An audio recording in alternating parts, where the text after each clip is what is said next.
Sometimes there is a monster under the bed. So let's talk about this. Because there are fears that are ridiculous. We all have them. You do, I do, everyone does. There's no reason to actually be afraid of that cockroach. I know it's gross, but it can't really hurt you. And then there are fears that are legitimate. I don't want to stand on the edge of a 1,000-foot-tall cliff. What if I fall off and die?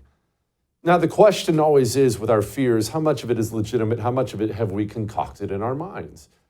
You are somebody who consumes information. Otherwise, you wouldn't be watching I'm Right Here. You pay attention to the news, the headlines, not just locally, nationally, internationally. The World Economic Forum is something that you've heard of before. You've definitely heard it if you watch this show, Klaus Schwab, World Economic Forum. But beyond that, bigger than that, the globalists. You've heard this term before, the globalists communists, the communists.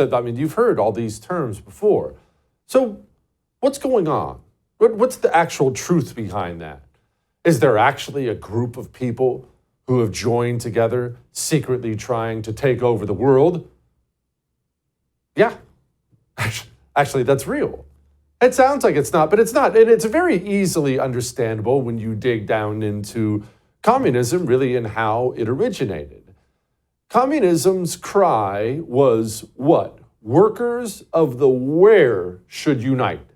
Workers of where? Of Berlin? Workers of Philadelphia? Maybe countries, workers of Sudan. That's not what it said. Workers of the world unite. Communism was never, ever supposed to be for one city or one country. Communism, understood by the communists, was always supposed to be for everyone and had to be for everyone. If there was even one country, one place out there that escaped its grasp, the belief was the whole system would collapse. It must be for everyone. That is the essence of communism. In fact, it was one of the huge arguments that Stalin and Trotsky got into. It was one of those main dividing lines between those two. Do we keep pushing this to the whole globe? Remember, as soon as the Soviet Union became the Soviet Union, when it collapsed to the communists, the first thing they did was form an army and march on Poland. By the grace of God, that failed, or they would have gone on to all of Europe. It was always supposed to be for everyone. Always. And it hasn't changed. Which brings us to a man by the name of Klaus Schwab, you see, and his organization, the World Economic Forum. He founded it back in 1971. Remember, Klaus Schwab, for whatever else you call him, is a communist. This is something that you can look at with your own eyes. You don't just need me to say it. If there are plenty of pictures out there, he's done a million interviews. And, well, I'll tell you this. If you look at me in front of the bookshelf, in front of the desk in my home, you'll see some family pictures behind me. You'll see I have a really cool Marine Corps thing of the flag raising on Iwo Jima. You know what Klaus Schwab has on his bookshelf? A bust of Vladimir Lenin. He's a communist. And he founded the World Economic Forum to implement global communism. Now that's quite a goal, isn't it? I mean, what would you do if you founded a group? Right, where do you even begin? Let alone a group bent on worldwide domination as if you're the James Bond movie villain. Well, first, you have to get your people in the right places, you see.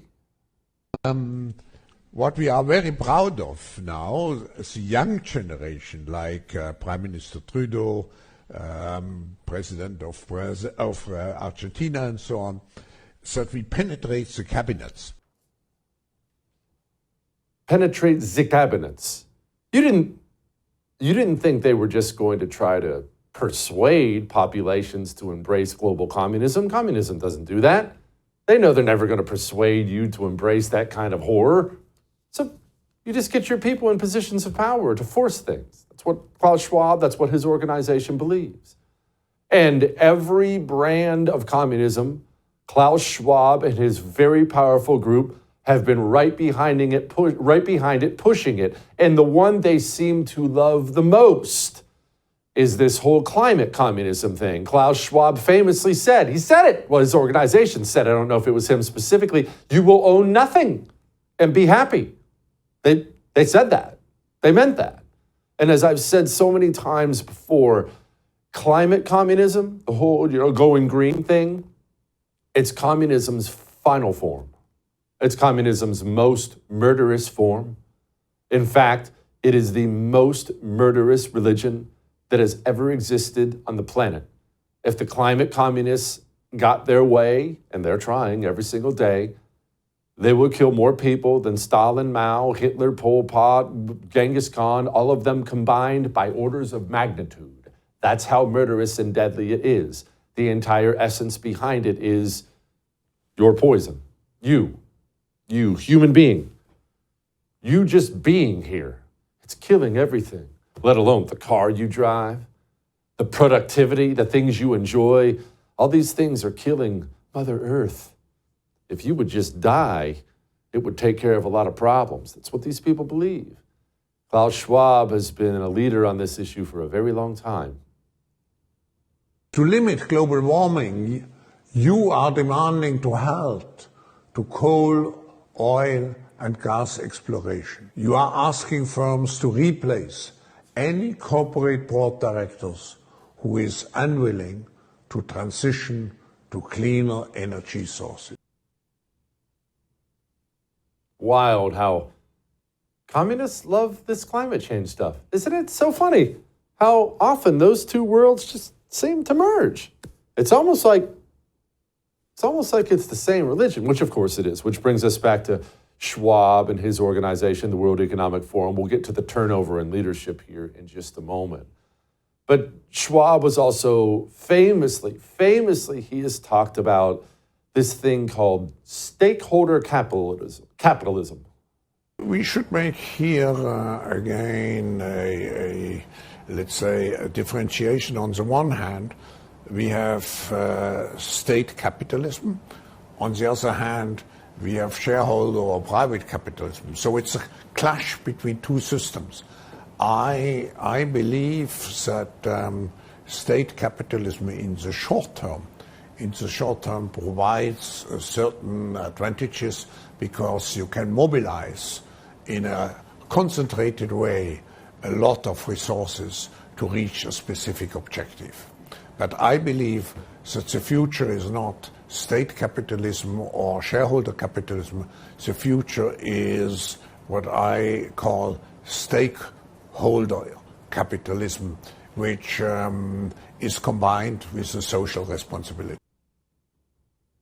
Now, that was a lot of lying. You know what? Lying may be too strong a point there. Massaging the truth a little bit. Changing terms. Using different terms to try to do what? Confuse you. Get you to either buy in, and if they can't get, remember, the communism is always trying to get you to buy, the communist is always trying to get you to buy in, and if they can't, they at least want to get you to let your guard down. Hey, it's no big deal. After all, what do all those big words even mean? Shareholder capitalism versus stakeholder capitalism. He says they're competing, but you love the free market, don't you? I love the free market. It's all capitalism. Let's not worry too much about it. Oh, you should worry about it. Because this is really the basis of so much of what they're already doing, what they've already done, what they're still doing, and what they intend to do. Here's the difference. Shareholder capitalism. What does that mean? Well, when there's a publicly traded company, we'll call it Coca-Cola, right? Coca-Cola has a board of directors. They're going to have a CEO, board of directors, and that board, that CEO, they actually do not have, did you know this? They don't have total freedom to do whatever they want with the company. In fact, publicly traded companies, they have one mission, only one mission. It's actually not corporate responsibility. It's not picking up trash. It's not charitable giving. Their mission is to enrich the shareholders of the company, to maintain and, in fact, increase the value of the company, thus rewarding the people who own shares in the company. a publicly traded company. That is its only job. The job of its board is to increase the shareholders' wealth. That's its job, period, end of story, and everything must serve that. But you see, the communist is constantly looking. Constantly looking. I want you to think about him as if he's a predator, because he very much is. And what he's looking for is power. Power he can grab, okay? Power he can grab and use for his purposes. Use to reward his friends and use to punish his enemies. So when you see the corporate world, the Fortune 500 corporate world, yes, of course, I know you see the same things I see, the fancy suits and the private jets and the lake house and all those other things. Yes, of course, all that stuff is true. But what the communist sees is vast quantities of wealth that can be used to promote communism and punish his enemies. How is it that you have noticed in your lifetime, and I know you have, because I certainly have, all these corporations are political now? When that was nothing, corporations would never touch that stuff. When I was a kid, and I'm only 43, you never saw these companies take a political stance. Now, George Floyd dies, every single company brags publicly about its Black Lives Matter donations. All these companies now fund drag races, pride parades all over the place. How did it come to be? Because Klaus Schwab and his band of global communists infiltrated those boards, and those boards no longer work to enrich the shareholder. That would be shareholder capitalism. Instead, they've shifted into something called stakeholder capitalism. But who is a stakeholder? Everybody. Doesn't matter whether you own Coca-Cola shares or not. If you're a citizen of the planet, they love using language like that. See, they're going to use that corporate money for everyone. Almost sounds like communism, doesn't it? That's what they've done. And they've been very successful. And of course, the story is that Klaus Schwab is stepping down. Now, my final point on all this is we're going to move on. We have a great show. He's stepping down. He's resigning. There are one of two stories going on here. And I don't know which one it is. I suppose that we will find out very shortly, because these gigantic evil corporations, they always are full of evil people, which of course it makes sense, right? There are going to be evil people top to bottom. If I'm starting an evil criminal organization, I don't want saints. I don't want good people. I want to find scumbags. The World Economic Forum is full of scumbags top to bottom. And so these organizations are always full of corruption. There's always somebody swindling this and swindling that. And I know there are allegations of Klaus Schwab's ritzy spending. So I'm here to say this, and we'll find out actually the truth about this in the coming days. There are one of two things that are happening here. Either A, he did swindle a bunch of World Economic Forum money, spend it on private jets and fancy hotels, as these people always do. He got caught, and now he's stepping down. That's option A. Or option B is a bunch of vicious, extremely motivated, ladder-climbing communists inside of the organization wanted to take out the king so they can take over the top spot, and so they simply invented and created these allegations in order to cause problems for Klaus Schwab. It's always one of the two things. Anyway, that's a quick update on global communism. Don't think because Klaus Schwab is leaving that suddenly we're fine and the World Economic Forum is going to just implode. It will not. They will keep marching on. They will keep destroying, and you and I will keep fighting them. All that may have made you uncomfortable, but I am right. I would thank you for coming to my YouTube channel, but I know how brilliant it is, and I know you love it here. So subscribe and watch. We're going to start really ramping things up and putting some funny stuff, some interesting stuff out there, some collaborations. Either way, my YouTube channel is officially the place to be. So stick around.